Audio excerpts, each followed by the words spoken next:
Hello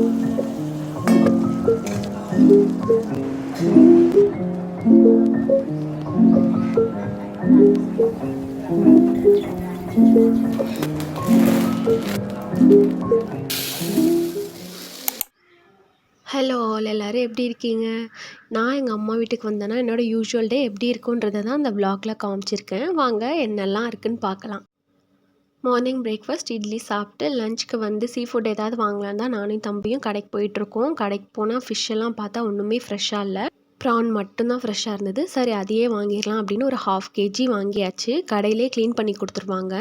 வீட்டுக்கு வந்துட்டு அந்த குடல்லாம் எடுக்கிறது தான் ஒரு பெரிய வேலையே, ரொம்ப டஃப்பான டாஸ்க்கு. அதை நானே செஞ்சு முடிச்சிட்டேன். இப்போது ப்ரான் செய்ய ஆரம்பிச்சிடலாம். ரொம்பவே சிம்பிள் அண்ட் ஈஸியான ரெசிபி தான். இப்போ கடாயை அடுப்பில் வச்சுட்டு ஒரு 3 ஸ்பூன் எண்ணெய் சேர்த்துப்போம். எண்ணெய் நல்லா காஞ்சதுக்கப்புறமா கொஞ்சமாக சோம்பு சேர்த்துக்கோங்க. சோம்பு பொரிஞ்சு வந்ததும் 2 பச்சை மிளகா கீறி வச்சுருக்கேன், அதையும் சேர்த்துப்போம். பச்சை மிளகா பொரிஞ்சதும் கருவேப்பிலை ஒரு 2 கொத்து சேர்த்துக்கோங்க. இதெல்லாம் நல்லா பொரிஞ்சதுக்கப்புறமா ஒரு 2 பெரிய வெங்காயம் கட் பண்ணி வச்சுருக்கேன் நீல வாக்கில், அதையும் சேர்த்துப்போம்.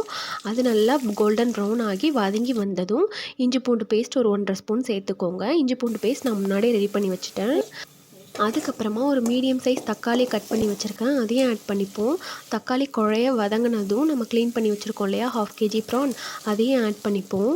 இப்போ கொஞ்சமாக சால்ட் சேர்த்துட்டு அதை நல்லா கிளறி விட்டுட்டு மூடி போட்டு அதை நல்லா குக் பண்ண விட்டிங்கன்னா அதுலேருந்து நிறைய தண்ணி பிரிஞ்சு வரும். இப்போ கொஞ்சமாக மஞ்சத்தூள் சேர்த்துட்டு வீட்டிலேயே அரைச்ச மிளகாத்தூள் இருக்கும் இல்லையா, அதில் ஒரு 1.5 டேபிள் ஸ்பூன் தான் நான் ஆட் பண்ணிக்க போகிறேன். வேறு எந்த மசாலா தூளுமே போட வேண்டாம், இதுவே டேஸ்ட் ரொம்ப சூப்பராக வரும். நிறைய பேர் வந்து ப்ரான் வந்து ரப்பர் மாதிரி குக் ஆகுதுன்னெலாம் சொல்லுவாங்க. இந்த மாதிரி செஞ்சிங்கன்னா நல்லா சாஃப்டாக குக் ஆகி வரும். உங்களுக்கு அந்த ரப்பர் மாதிரி கன்சிஸ்டன்சிலாம் வராது, ரொம்பவே சூப்பராக சாஃப்டாக வெந்து வரும். இந்த மாதிரி கண்டிப்பாக ட்ரை பண்ணி பாருங்கள். இப்போ இது எல்லாத்தையும் கலந்து விட்டுட்டு இதில் கொஞ்சமாக தண்ணி ஆட் பண்ணிக்கோங்க. நான் தொக்கு மாதிரி ரெடி பண்ணலான்னு தான் ப்ரிப்பேர் பண்ணியிருந்தேன். பட் தம்பி வந்து கொஞ்சம் குழம்பு மாதிரி வேணும் அப்படின்னு இருந்தான். ஸோ அதனால் ஒன்றும் பிரச்சனை இல்லை, இதே கன்சிஸ்டன்சி தான். கொஞ்சமாக தண்ணி ஆட் பண்ணிக்கோங்க. உங்களுக்கு இன்னும் நல்லா கிரேவியாக தொக்காக வரணும்னா இன்னும் கொஞ்சம் நல்லா கொதிக்க விட்டிங்கன்னா நல்லா சுண்டை வரும். அப்போ சாப்பிட்டிங்கன்னா ரொம்ப டேஸ்ட்டாக இருக்கும். இப்போ தண்ணி ஆட் பண்ணிவிட்டு தேவையான அளவு உப்பு போட்டு உப்பு கரெக்டாக இருக்கான்னு செக் பண்ணிவிட்டு நல்லா கொதிக்க விட்டுட்டா நம்மளோட குழம்பு ரெடி.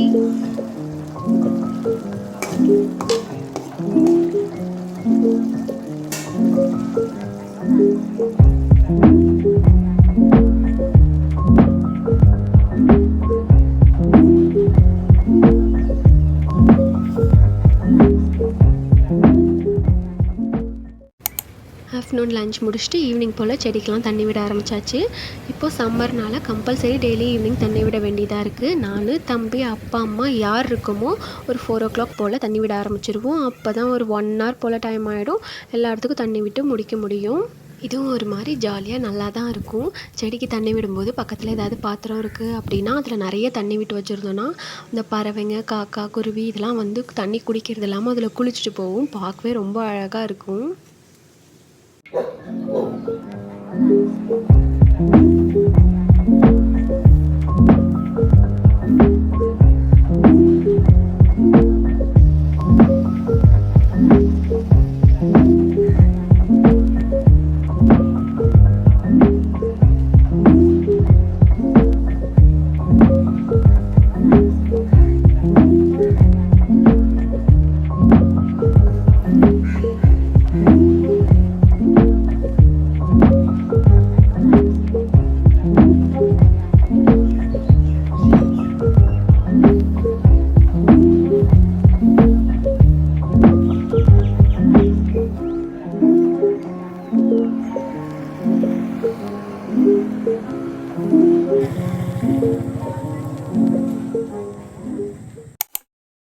செடிக்கெலாம் தண்ணி விட்டு முடிச்சதுக்கப்புறமா நானும் தம்பியும் அன்றைக்கி ஈவினிங் மளிகை ஜாமான் வாங்க கிளம்பியாச்சு. மளிகை பொருள்லாம் வாங்கிட்டு வந்ததுக்கப்புறமா எது இப்போ யூஸ் பண்ண தேவையோ அதெல்லாம் பிரித்து டப்பாவில் கொட்டிகிட்டு இருந்தோம்.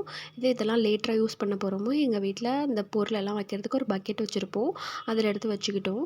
நாங்கள் கொஞ்சம் கொஞ்சமாக தான் வாங்குவோம், ஒரு மந்த்லி ட்வைஸ் த்ரைஸ் அந்த மாதிரி தான் வாங்குவோம். ஏன்னா மொத்தமாக பல்காக வாங்கி வைக்கக்குள்ளே வந்து பூச்சி வச்சிருது. அம்மாவால் வந்து அதை எடுத்து கொட்டி காய வச்சு எடுத்து வைக்க முடியல, அவங்க ஒர்க் போகிறாங்க இல்லையா, ஸோ இதெல்லாம் செய்ய முடியல. ஸோ தேவையானப்போ கொஞ்சம் கொஞ்சமாக தான் வாங்கிப்போம். எப்போ கடைக்கு போனாலும் 15லேருந்து 20 பாக்கெட் போல் அந்த 10 ரூபா மேரிகோல்டு இருக்கும் இல்லையா, அது வந்து வாங்கிட்டு வந்து வச்சுருவாங்க.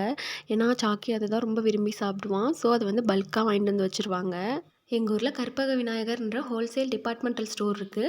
அங்கே போயிட்டு நாங்கள் மளிகை சாமான்லாம் வாங்கினோன்னா 50 பைசே 75 பைசே ₹1 வரைக்குமே நம்மளுக்கு குறைச்சி கொடுப்பாங்க. இதே நம்ம மற்ற மளிகை கடையில் வாங்கினோன்னா நம்மளுக்கு சேம் ப்ரைஸ் தான் கொடுப்பாங்க. ஸோ வீட்டுக்கு தேவையான எல்லா மளிகை சாமானும் அங்கே வாங்கிட்டு ஒரு சில ஷாம்பு, சோப், இந்த மாதிரி ஃபேஸ் வாஷ் இந்த ஐட்டம்ஸ் மட்டும் நாங்கள் சூப்பர் மார்க்கெட்டில் வந்து வாங்கிப்போம். உங்கள் வீட்டில் நீங்கள் எப்படி எங்கே மளிகை ஜாமான் வாங்குவீங்கன்றதை கமெண்ட் செக்ஷனில் சொல்லுங்கள்.